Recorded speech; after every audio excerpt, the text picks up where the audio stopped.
The Center to Combat Corruption and Cronyism (C4 Center) laments Malaysia dropping a whopping 6 ranks to 57th place in the Corruption Perception Index (CPI) 2020, and is deeply troubled that this marks entrenched corruption seeping deeper into the institutions and administration that governs the country.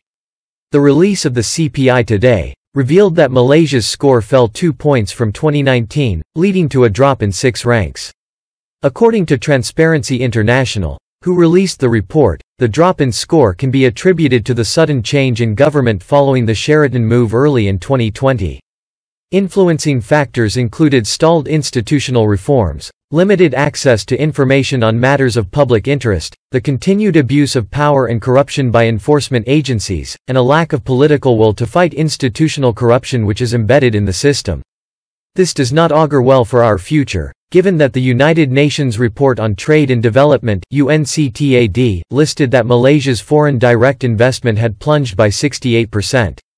Other factors included the appointment of politicians to head GLCs, the lack of progress on the Whistleblower Protection Act and Government Procurement Bill, as well as continued adverse findings in the Auditor General's annual report.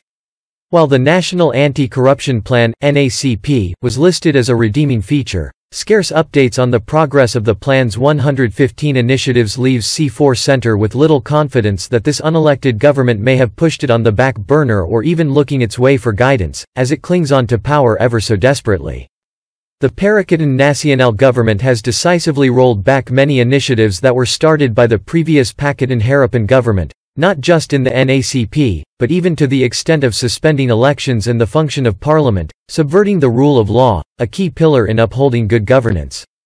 A further example as pointed out by Tim was high-profile politicians involving corruption charges being taken to court, but several acquittals, discharges not amounting to acquittal (DNAA), and a lack of information on such cases have had an adverse effect instead, and leading efforts on political governance and institutional reform leave much to be desired.